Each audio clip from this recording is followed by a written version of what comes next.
মোৰ হাতত এখন পত্ৰ আছে, এখন চিঠি আছে। এই চিঠিখন মৰমৰ জুবিন দাই অন্তিম বাৰৰ বাবে আপোনাৰ মোৰ বাবে সমগ্ৰ অসমবাসীৰ বাবে লিখি থৈ গৈছিল। জুবিন দাৰ হাতৰ আখৰতে ইয়াত লিখি থোৱা হৈছে, ৰৈ ৰৈ বিনালে মোৰ নতুন চিনেমা, চাবলৈ আহিবা মৰম জুবিন দা। অসমীয়া ছবিক লৈ জুবিন গাৰ্গে এইদৰে সপোন দেখিছে আৰু শুকুৰবাৰে জুবিন গাৰ্গে দেখা এই সপোনবোৰ অসমৰ জনতাই পূৰণ কৰিব। পুৱা 4:30 বজাৰ পৰা আৰম্ভ কৰি উৰেটো দিন উৰেটো নিশা প্ৰতিটো ছবি ঘৰত এই ছবিখনে মুক্তি লাভ কৰিব। ৰৈ ৰৈ বিনালে এই ছবিখনে নতুন অভিলেখৰ সৃষ্টি কৰিব। কিন্তু এই সকলোবিলাক কথা, এই সকলোবিলাক ছবি চাবলৈ আমাৰ মাজত যেন আৰু জুবিন দা নাথাকিব। কায়িকভাৱে তেওঁ আমাৰ মাজৰ পৰা আঁতৰি গ'ল, কিন্তু জুবিন দাৰ সপোনৰ এই ছবিখনে অসমত অসমীয়া ছবিৰ ক্ষেত্ৰত এক নতুন মাত্ৰাৰ সৃষ্টি কৰিব। যি সময়ত অসমীয়া ছবি উদ্যোগ অতি বেয়াকৈ ভাঙি পৰিছিল, চিনেমা হলত দৰ্শক নাইকিয়া হৈছিল, অসমীয়া ছবিৰ ভৱিষ্যত অতিকৈ বেয়া আছিল, সেই সময়ত জুবিন গাৰ্গে সাহস কৰিছিল। মিছন চাইনাৰ কথা আপোনালোকে মনত পেলাওক, দৌৰি দৌৰি যাম মিছন চাইনা চাম। এনেকুৱা এটা কথা কৈ জুবিন গাৰ্গে অসমৰ প্ৰতিটো প্ৰান্তৰ লোকসকলক চিনেমা হললৈ ঢাপলি মেলিবলৈ বাধ্য কৰাইছিল। এটা আলোড়নৰ, এটা বিপ্লৱৰ সৃষ্টি কৰিছিল, কিয়নো সেইগৰাকী আছিল জুবিন গাৰ্গ। যি সময়ত প্ৰযোজকসকলে অসমীয়া ছবি টকাৰ বিনিয়োগ নকৰিছিলে, সেই সময়ত জুবিন গাৰ্গে সাহস দেখুৱাইছিল। জুবিন দাই এটা সাক্ষাৎকাৰত আমাক কৈছিল যে তেওঁ বিশ্বাস কৰে যে অসমীয়া মানুহে পুনৰ ছবি চোৱা আৰম্ভ কৰিব যদি ছবিৰ নিৰ্মাণৰ মানদণ্ড উন্নত হয়, কাহিনী উন্নত হয়, সংগীত উন্নত হয় আৰু চিনেমা হলৰ সংখ্যা যদি বৃদ্ধি পায়, অসমীয়া ছবি উদ্যোগটো পুনৰবাৰ ঠন ধৰি উঠিব। ব্ৰহ্মপুত্ৰত কালি জুবিন দাক বিলীন কৰি দিয়া হ'ল, আমাৰ মাজৰ পৰা কায়িকভাৱে তেওঁ গুচি গ'ল। গৰিমা বাকে আৰম্ভ কৰি সকলো আজি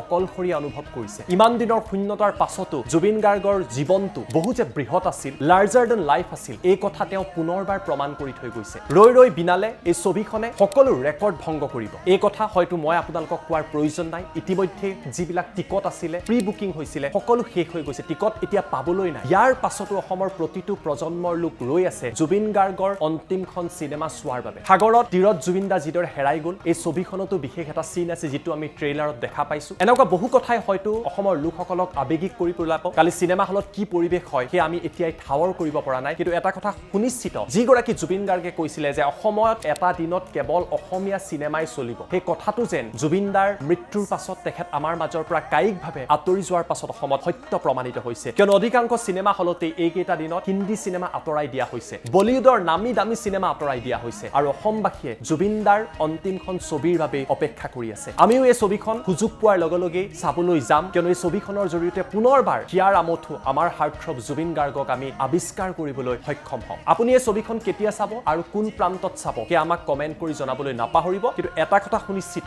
জুবিন গাৰ্গৰ অন্তিমখন ছবি আৰু অন্তিমখন চিঠি, এই দুয়োটাই সদায় আমাৰ হৃদয়ত থাকিব আৰু ৰৈ ৰৈ বিনালে পুনৰবাৰ এক অভিলেখৰ সৃষ্টি কৰিব।